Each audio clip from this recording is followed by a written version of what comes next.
স্বামী স্ত্রী দুইজন বাসর ঘরে গিয়েছেন, নতুন বিয়ে হয়েছে, স্ত্রী খালি বলছে আমি ঠকি নাই, ঠকি না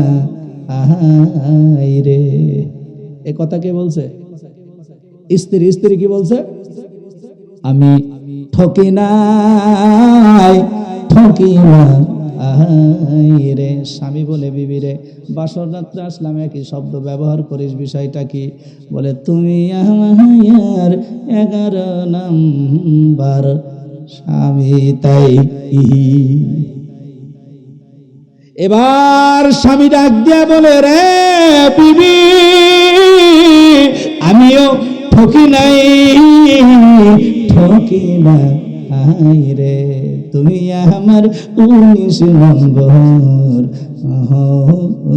রে। একজন নবীর উত্তম চরিত্রের সার্টিফিকেট আল্লাহ দিয়েছেন। এই নবীর কথা দুটি কি বলবো আপনাদের? জোরে বলেন, বলবো? আবার নবীজি কত মর্যাদা আমার আল্লাহ রব্বুল আলামিন দিয়েছেন। কিয়ামতের ময়দানে, রোজে মাহশুরের দিন মানুষগুলি বেকুল হয়ে যাবে। একটা মানুষ আর একটা মানুষকে লক্ষ্য করে বলতে থাকবে, আহারে আহারে, যদি আমাদের মৃত্যুটাই শেষ হতো, কোনো হিসাব কিতাব না হতো, তাহলে তো আমরা বেঁচে যেতাম। কিয়ামতের ময়দানে মুসিবতের দিন জমিন পুরে তামা হয়ে যাবে। মানুষগুলি নাফসি নাফসি করে ডাকতে থাকবেন। আল্লাহ রব্বুল আলামিন বলেন, ওই মুসিবতের দিন আমি রব্বুল আলামিন দুইটা শেয়ার করব। জোরে বলেন, কয়টা? কিয়ামতের ময়দানে চেয়ার থাকবে কয়টা? আরো আসতে বলেন। আল্লাহ বলেন, একটা চেয়ারের নাম হবে আরশে আজিম, আর একটা চেয়ারের নাম হবে মাকামে মাহমুদ। আল্লাহু আকবার। আল্লাহ বলে, পৃথিবীর মানুষেরা আরশে আজিমের উপরে বসবো আমি আল্লাহ, আর মাকামে মাহমুদের ভিতরে অবস্থান করবে আমার হাবিব। বসবেন আমার নবীজি। আল্লাহ ডাক দেয়া বলবে, রব্বি, আমার উম্মত গুলিকে লক্ষ্য করে নবী বলতে থাকবে, পৃথিবীর মানুষগুলি ইয়া নাফসি ইয়া নাফসি বলে ডাকতে থাকবে। শুধুমাত্র কেবলমাত্র একটা মানুষ মাকামে মাহমুদের নিচে সেজদায় পড়ে বলতে থাকবে, রব্বি হাবলি উম্মতি, রব্বি হাবলি উম্মতি। আমার আল্লাহ ডাক দিয়ে বলবে, হাবিব, আপনি বদরে কেঁদেছেন, উহুদে কেঁদেছেন, হুনাইনের ময়দানে কেঁদেছেন। হাবিব, আপনি তাবুকের ময়দানে কেঁদেছেন, বদরের প্রান্তরে আপনার তাজা সাহাবীরা শাহাদাত বরণ করে দিয়েছে। নবী, আপনি বদরে কাঁদলেন, উহুদে কাঁদলেন, তাবুকে কাঁদলেন, হুনাইনে কাঁদলেন, ইয়ারমুকে কাঁদলেন। ওগো নবীজি, আজকে আপনার কাঁদা লাগবে না। আপনি নবীজি মাকামে মাহমুদ থেকে মাথাটা উত্তোলন করেছি। আবার নবী বলবেন, রব্বি হাবলি উম্মতি, রব্বি হাবলি উম্মতি। আমার নবী ডাক দিয়ে বলে, রব্বুল আলামিন, আমি এতক্ষণ পর্যন্ত মাথা তুলবো না গো, যতক্ষণ না পর্যন্ত আমার গুনাহগার উম্মতের গুনাহগুলি মাফ না করে দিবে।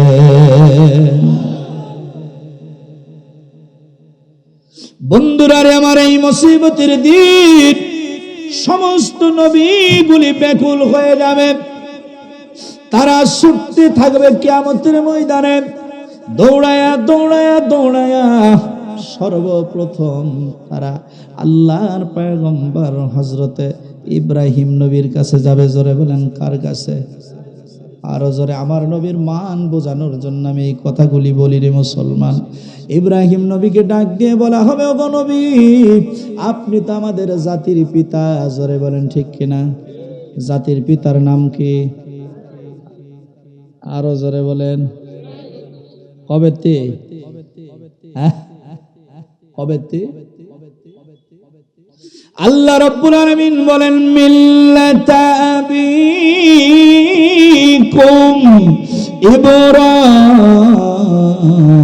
ইব্রাহিম হুয়া সাম্মাকুমুল মুসলিমিন। ইব্রাহিম কয়, নাফসি নাফসি, আমি নবী হইয়া মিথ্যা বলছি গো। কথা ঠিক কিনা? কিরকম ঠিক? ইব্রাহিম কয়, নাফসি নাফসি, আমি নবী হইয়া মিথ্যা বলছি গো। ওরে অপরাধী জান হইয়া গেছি, পারবো না সেই কারণে। দুঃখের দরদি আমার নবী জীবনে, দুঃখের দরদি আমার নবী জীবনে। জোরে বলুন আল্লাহু আকবার। ইব্রাহিম নবী ডাক দিয়া বলে, রে উম্মতের, আমার বড় লজ্জা করে। আহকামুল হাকিমিন, আল্লাহ পাক যদি আমাকে ডাক দেয়া বলে, ইব্রাহিম, যেই দিন লাত উজ্জা জহব, দুর্গা সরস্বতী সব পুজোগুলি ভেঙে যখন গণেশের কান্দে কোদাল ঝুলিছিলে, মুখেরা যখন জিজ্ঞাসা করলে কাজ করল কিনা, তুমি বললে যে করেছে তার কাছে জিজ্ঞেস করো। মানে বড় মূর্তিদার কান্দে কোদাল ঝোলাই না, ওর কাজ জিজ্ঞাসা করো। আসলে বলেন তো দেখি, এই কাজ কে করছিল? জোরে বলে। ইব্রাহিম নবী ডাক দেয়া বলে, উম্মতের রে, আমাকে যদি আল্লাহ বলে, ইব্রাহিম মিথ্যা বলেছিলে কেন? আমি তো ওই দিন ঘিরা খেয়ে যাব আমার আল্লাহর আদালতে, সুতরাং আমি যেতে পারবো না। ৭০,০০০ নবীদের লিডার হলো যিনি, কওমে বনী ইসরাঈলের লিডার জনাবে মুহাম্মদ হযরতে মূসা কালিমুল্লাহর কাছে যাও। গুপ্তে মূসা বাখোদা দর কুয়ে তোর, গুপ্তে মূসা বাখোদা দর কুয়ে তোর, গুপ্তে মোহাম্মদ বাখোদা দর আর সে নূর। বলেন তো দেখি, তুর পাহাড়ে উঠে নিয়মিত কথা বলতেন কে? আরো জোরে।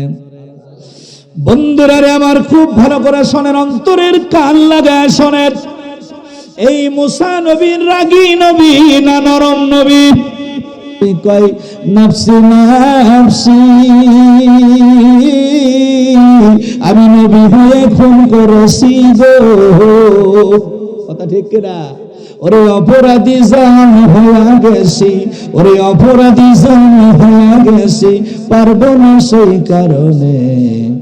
দুঃখের দরদি আমার নবী জীবনে, দুঃখের দরদি আমার নবী জীবনে। জোরে বলেন ঠিক কিনা? এ বন্ধু, অন্তরের কান লাগা শোনো রে মুসলমানেরা। আল্লাহর নবী হযরতে মূসা কালিমুল্লাহ, যিনি আল্লাহর সঙ্গে প্রতিনিয়ত তুর পাহাড়ে কথা বলতেন, তিনি নাম হলো মূসা কালিমুল্লাহ। মূসা নবীর কাছে যে বলা হলো, ওগো কওমে বনী ইসরাঈলের ৭০,০০০ নবীদের লিডার, আজকে কিয়ামতের ময়দানে বিভীষিকাময় দিনে আমাদের পক্ষে একটু সুপারিশ করো। মূসা নবী বলে, না রে না, আহকামুল হাকিমিন যদি আমার দিকে নজর দেয়, আমি কিবতি গোষ্ঠীর একটা মানুষকে একে চড়ে শেষ করলাম। কথা ঠিক কিনা? জোরে বলে। এই মুসিবতের দিন আল্লাহ রাব্বুল আলামিন যদি আমাকে ডাক দিয়ে বলে, রে মূসা, তুমি নবী হয়ে মানুষ খুন করছিলা, আমি আমার আল্লাহর আদালতে ধরা খেয়ে যাব, সুতরাং আমি ওদিকে যেতে পারবো না, তোমরা ঈসা নবীর কাছে যাও। ঈসা নবী ডাক দেয়া বলে, উম্মতেরা রে, আমার দ্বারা সম্ভব নাই। আমার যদি কেউ জিজ্ঞাসা করে তোমার আব্বার নাম কি, আমি কি বলবো? আপনারা বলেন তো দেখি, ঈসা নবীর বাপের নাম কি? বলতে পারলে নগদ ৫,০০০ টাকা দেব। হুজুর পারবেন? হুজুরই পারবে না তো আপনারা পারেন কি? বন্ধু, ঈসা নবীর মা মরিয়ম যখনই আমার আল্লাহর কুদরতে মায়ের গর্ভে আসলো, মরিয়ম বড় চিন্তিত হয়ে গেল, আল্লাহ আমি কি করব? আমার আল্লাহ ডাক দিয়া বলে, ওগো মরিয়ম, তোমার টেনশনের কারণ, জোরে বলে, ওয়ামাকারু ওয়ামাকারাল্লাহ আল্লাহু খায়রুল মাকিরিন।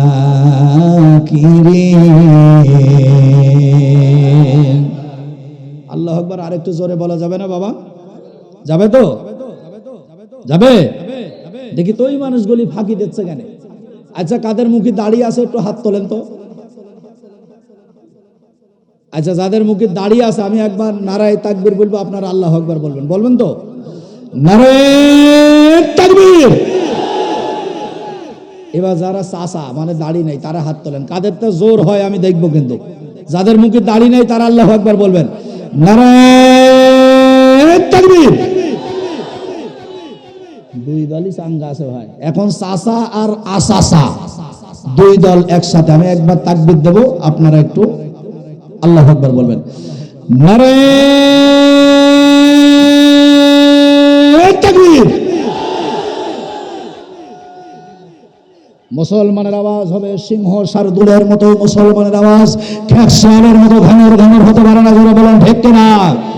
তার কারণে উন্মুক্ত খোলা আকাশে কোরআন আল কারিমের সহি শুদ্ধ স্পষ্ট কথা বলার সুযোগ করে দিয়েছেন কে? আরো জোরে বলেন কে? তাহলে এখন আমরা কোরআনের আলোচনা শুনবো। এ বন্ধু, অন্তরের কান লাগিয়ে শোনো। হযরত ঈসা নবী বাবা নাই, বাবা যদি থাকতো তাহলে আমি 5,000 টাকাকে আপনাদের সাথে চ্যালেঞ্জ করতাম, জোরে বলেন। ঈসা নবী কয়, নফসি নফসি,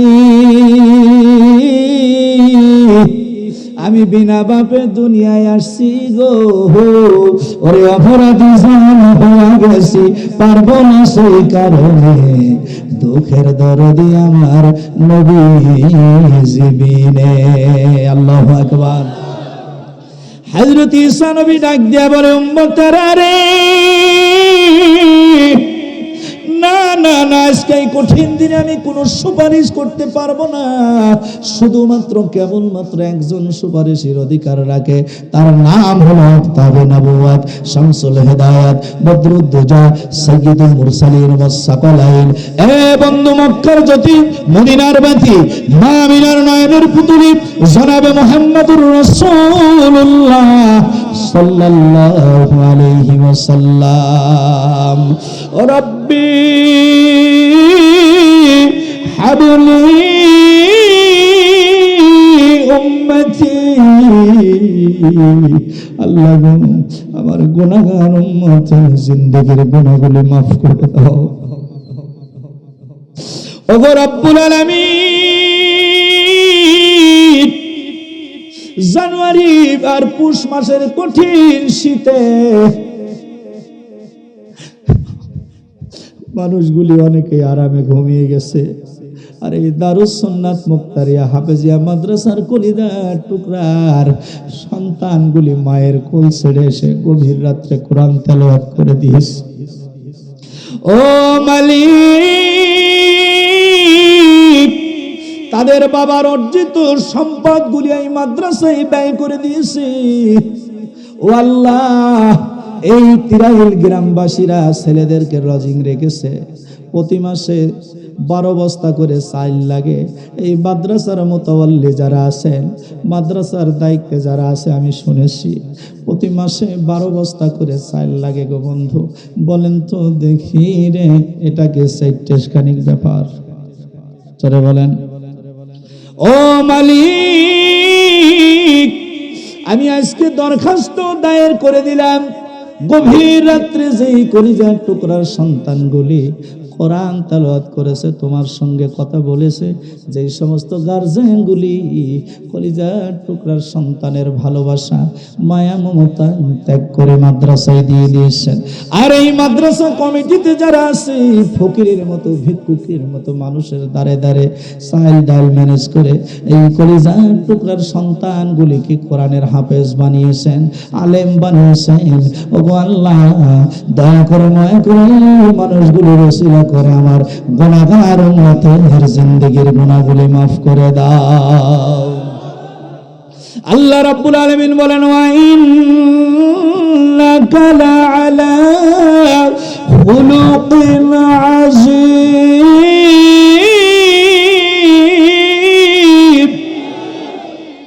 নবী প্রেমিক যারা আল্লাহ জপে তারা মরেও মরে না রে। জোরে বলেন ঠিক কিনা? আরো জোরে বলেন ঠিক কিনা? বন্ধুরা রে আমার, খুব ভালো করে শোনেন। মুসা নবী সাহস পায় নাই, ঈসা নবী সাহস পায় নাই, জাতির পিতা ইব্রাহিম সাহস পায় নাই, অন্যান্য নবী রাসূলরা সাহস পায় নাই। শুধুমাত্র কেবলমাত্র একজন নবীজির সুপারিশের অধিকার থাকবে, তার নাম হলো মুহাম্মদুর রাসূলুল্লাহ। আর তার জীবনের পূর্ণাঙ্গ জীবন ব্যবস্থা এগুলা শিক্ষা দেওয়া হয় কোথায়? আসতে বলেন। তোরা কে যাবি রে আয়, তেরাইল মাদ্রাসাতে আয়। এই মাদ্রাসায় আসলে পরে আল্লাহ রাসূল চিনা যায়, আল্লাহ রাসূল চিনা যায়। এ বন্ধু, হযরত আশরাফ আলী থানভী রাহমাতুল্লাহ আলাইহি তার কিতাব হুজ্জাতুল্লাহিল বালিগা কিতাবের ভিতরে লিপিবদ্ধ করে দিয়েছেন। খুব ভালো করে শুনবেন অন্তরের কান দিয়ে। এইরকম মাদ্রাসায় 2টা ছেলে ভর্তি হয়েছে। জোরে বলেন কয়টা? 2টা ছেলে ভর্তি হয়েছে নতুন। 1 সপ্তাহ পড়ার পরে বাসায় যাবে। হুজুর শুধু আউযু বিল্লাহর বিসমিল্লাহ শিখিয়েছেন কারি সাহেব হুজুর। কারি সাহেব হুজুর শেখানোর পরে ওদের বলে দিলেন, তোমরা বাড়িতে যাইয়া তোমাদের 2 জনের আব্বুকে আউযু বিল্লাহর বিসমিল্লাহ শোনায়া দিবা। কারি সাহেব হুজুর শিখায় দিছে, বলেন আউযু বিল্লাহি মিনাশ শাইতানির রাজিম,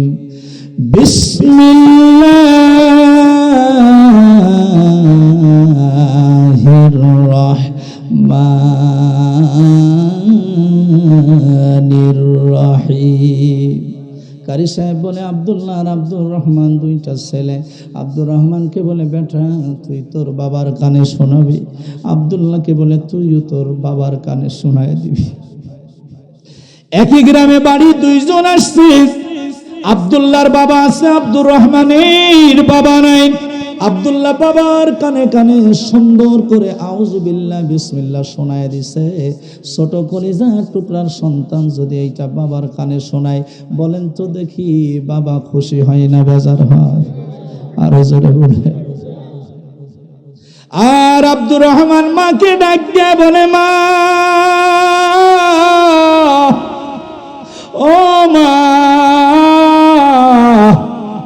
মাদ্রাসা থেকে যখন আসছিলাম হুজুর আমাকে একটা বাক্য শিখায় দিচ্ছে, একটা শব্দ শিখায় দিছে গো মা, আমি আমার আব্বার কানে ওইটা শোনাইতে চাই। 6 বছরের কলিজার টুকরার সন্তান বুঝতে পারে না। মা ডাক দিয়ে বলে, বেটা, ও বেটা, আমি তোর মা, আমি তোর বাবা। তোর হুজুর কি শিখায় দিছে আমার কানে কানে বলে দে। আব্দুর রহমান বলে, মা, যতক্ষণ পর্যন্ত আব্বারে না পাবো ততক্ষণ পর্যন্ত শোনাবো না।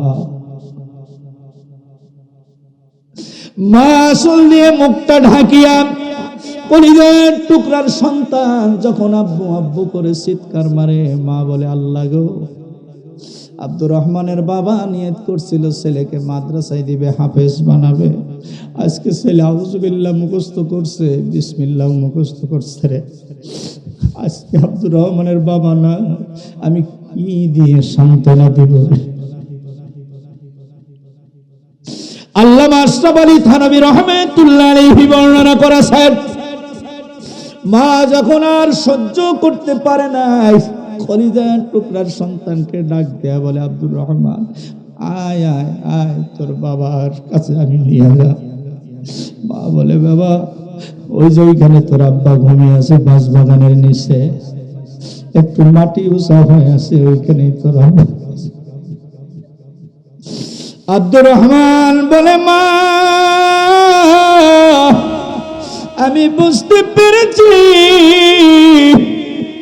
আমার বাবা দুনিয়ার জমিনে নাই, কিন্তু হুজুরে কথা বলছিলেন পৃথিবীর কোন সন্তান যদি তার বাবার কবরের পাশে যাইয়া মালিকের কাছে হাত দুখানা উত্তোলন করে দেয়, আমার আল্লাহ বলে সন্তানের জবান দিয়ে কথা বলতে দেরি হয়, আমি আল্লাহ তার দোয়া কবুল করতে দেরি করি না।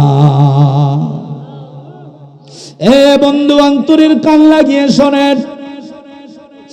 এবার আব্দুর রহমান বাবার কবরের পাশে যাইয়া আউযু বিল্লাহর বিসমিল্লাহ পড়ে, আবার আল্লাহর রহমতের দরিয়ায় জোশ মারতে থাকে। আল্লাহ ফেরেশতাদেরকে ডাক দিয়ে বলে, মালাইকা তোরা কি শুনিস না, তোরা কি দেখিস না, এই লোকটার কলিজার টুকরার সন্তান ওর বাবার কবরের পাশে আউযু বিল্লাহ বিসমিল্লাহ পড়ার কারণে আমি আল্লাহ ওর বাবার জিন্দেগীর গুনাহগুলি মাফ করে দিলাম। আমরা কি সন্তান মাদ্রাসায় পড়তে দিব কি দিব না? দেব তো ইনশাল্লাহ। আগে মানুষে বলতো মাদ্রাসায় সন্তান পড়ালি ভাত পাবে না, এটা হলো বানোয়াট মিথ্যা কথা।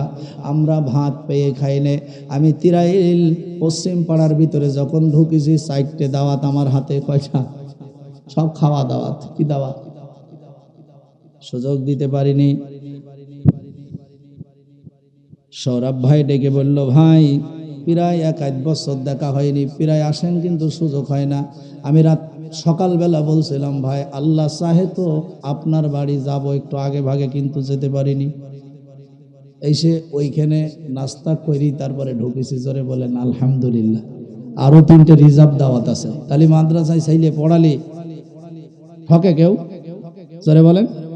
স্বামী স্ত্রী 2 জন বাসর ঘরে গিয়েছেন, নতুন বিয়ে হয়েছে, স্ত্রী খালি বলছে, আমি ঠকি নাই ঠকি না আহাই রে। এ কথা কে বলছে? স্ত্রী। স্ত্রী কি বলছে? আমি ঠকি নাই ঠকি না আহাই রে। স্বামী বলে, বিবি রে বাসর রাত্রে আসলাম, একই শব্দ ব্যবহার করিস, বিষয়টা কি? বলে, তুমি আমার 11 নাম্বার স্বামী, তাই। এবার স্বামী ডাক দিয়া বলে, রে বিবি আমিও ঠকি নাই ঠকি না আই রে, তুমি আমার 19 নম্বর রে। কি বলে? বলছে তুমি আমার 19 নম্বর বউ, ও বলছে তুমি আমার 11 নম্বর স্বামী। ও মনে করছে আমি জিতেছি, আর ও বলছে তাহলে এবার আমার কথা শোনো। আগের মানুষে বলতো মাদ্রাসায় পড়ালি ছেলে ভাত পাবে না, ও কথা তালাক দেন। এদেশের সব থেকে ভালো গাড়ি ইউজ করে মাদ্রাসার ছেলেরা, সুবহানাল্লাহ বলেন। এদেশের সব থেকে প্লেনের যাত্রী বেশি প্লেন সফর করে এই হুজুররা, সুবহানাল্লাহ। এই দেশের মুরগির রস, খাসির কলজা, আদা পাতা, দই, চিনি, খই, কুত্তা প্রাণী, মুরগির রস, এই সব কিছু আগে আগে ব্যবহার করে। সুন্দর করে একটা টাইলস দিয়ে বাড়ি বানিয়েছেন, বাথরুম করেছেন, সর্বপ্রথম ওই বাথরুমই বউনি করে কিডা? আসতে বলেন। আল্লাহ বলছে ওরা করবে, তোরা ব্যবহার করবি। কথা ঠিক কিনা? বন্ধুরা রে আমার, খুব ভালো করে শোনেন। আল্লাহর নবী হযরত মুসা কালিমুল্লাহ, রাগী নবী না সালাক নবী বলেন তো? রাগী এবং সালাক, সরে বলেন। আল্লাহ রাব্বুল আলামিন বলেন, রোজে মাহশরের দিন হিসাব কিতাব কমপ্লিটের পরে যখন মানুষগুলিকে জান্নাতে দেওয়া হবে, মুসা নবীকে আল্লাহ জান্নাতের গেটে দাঁড় করে রাখবেন। সুবহানাল্লাহ। মুসা নবী খুশি না বেজার? জোরে বলেন। বন্ধুরা আমার, জান্নাতের গেটে মুসা নবী দাঁড়াইয়া হাজার হাজার কালিমুল্লাহর পাগড়ি পরিধান করাইয়া মুসা নবীর সামনে দিয়া মানুষদেরকে আল্লাহ জান্নাতে নিবে। কোথায় নিবে? এবার মুসা নবী খুশি না বেজার? আরো জোরে। মন ভমরা মুসলিমে তুই রাসূল নামের রসে। সরে বলেন ঠিক কিনা? আল্লাহর নবী হযরত মূসা কালিমুল্লাহ আল্লাহকে ডাক দেয়া বলে, আল্লাহ, পৃথিবীর ভিতরে কালিমুল্লাহ নামক পাগড়ি পরিধান করতাম আমি একা, আজকে জান্নাতের গেটে আমাকে দাঁড় করে রেখে হাজার হাজার পাগড়ি পরিহিত মানুষদেরকে জান্নাতে দিচ্ছ, এরা কারা আমি জানতে চাই। নাই রাগ কিন্তু উঠে গেল। তার মানে কি? বেজার। তার মানে কি? জোরে বলেন, শুনবেন তো আপনারা। ওরা কারা? মালিক কালিমুল্লাহর পাগড়ি ছিল আমার একা, আর জান্নাতের গেটে আমাকে দণ্ডায়মান করিয়া হাজার হাজার মানুষদের কাছকে আমার সামনে দিয়ে জান্নাতে প্রবেশ করিয়ে দিচ্ছ। আমি মুসার মনে কিন্তু ভালো লাগে না। তবে আমি জানতে চাই ওরা কারা। তবে আমি জানতে চাই ওরা কারা। আমার আল্লাহ ডাক দিয়ে বলবে, মুসা রে, ভালো করে জান, ভালো করে বুঝ, ওরা কারা। ওরা হলো ওরা যারা দুনিয়ার জিন্দেগিতে যাদের ছেলে হাফেজ মাওলানা মুফতি মুহাদ্দিস বানাইছে, আমি রব্বুল আলামিন এই মানুষগুলির মাথায় কালিমুল্লাহর পাগড়ি দিয়েছি। দুনিয়ার জমিনে যাদের সন্তানেরা আলেম হবে, হাফেজ হবে, কারি হবে, মাওলানা মুফতি মুহাদ্দিস হবে, আল্লাহ রাব্বুল আলামিন এই সন্তানদের পিতার মাথায় নূরের টুপি পরায়া দিবে। আমার আল্লাহ বলে, মুসা রে, আমি ওয়াদা দিয়েছি উম্মতি মুহাম্মদের উম্মত যতক্ষণ না পর্যন্ত আমি আল্লাহর জান্নাতে না যাবে, পৃথিবীর কোন নবী রাসূলকে আমি আল্লাহ জান্নাতে দিতে দেব না। সুতরাং আমি হাফেজ কারি মাওলানাদের আব্বাদেরকে আজকে জান্নাতের ভিতরে দিলাম, আর এই জান্নাতে সকল হাফেজ মাওলানাদের আব্বাদের সরদার তোমার বানায় দিলাম। وآتينا داود وسليمان علما।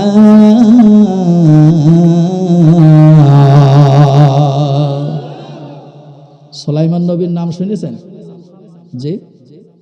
এখনো জাহাজ গাড়ি হাওয়ায় চলে, কলেরই বিধান, বিনা কলে জাহাজ চালাইতো আল্লাহর নবী তখতে সুলাইমান। জোরে বলেন ঠিক কিনা? বাসুলাইমা দাদে মুলক সরওয়ারি সুদমতেই খাতেমা সুদেও অপরি, সুদমতেই খাতেমা সুদেও অপরি। হযরতে সুলাইমান নবী গর্তের পিপিলিকা থেকে শুরু করে সমুদ্রের মাছ পর্যন্ত গোটা পৃথিবীর কুল কায়নাতের প্রেসিডেন্ট ছিলেন। জোরে বলুন আল্লাহু আকবার। ওনার আমলে একটা ডিম চোর ছিল, পাখির ডিম চোর। কিসের ডিম চোর মনে থাকবে? কিসের ডিম চোর? ভালো করে শোনেন। এই লোকটা দৈনন্দিন পাখির ডিম চুরি করতেন। লোকটার বাড়ির পাশে একটা গাছ ছিল, ওই গাছের উপরে একটা পাখিতে ডিম পাড়তেন। যখনই ডিম পাড়তেন লোকটা যায় ওই ডিম কাঁচা খেয়ে নিত, আর সহ্য করতে পারে না। পাখি বলে, মালিক, আমি বংশ বিস্তার করব, আমি আমার সন্তানাদি বাড়াবো, কিন্তু এই লোকটার জন্য তো আমি কাজ করতে পারি না। পাখিটা হঠাৎ করে হযরতে সুলাইমান নবীর দপ্তরে হাজির হয়ে গেলেন। নবীকে ডাক দিয়ে বলে, ওগো নবী, আমি বংশ বিস্তার করতে চাই, যেদিনই ডিম পাড়ি সেই দিন ওই লোকটা খেয়ে ফেলায়।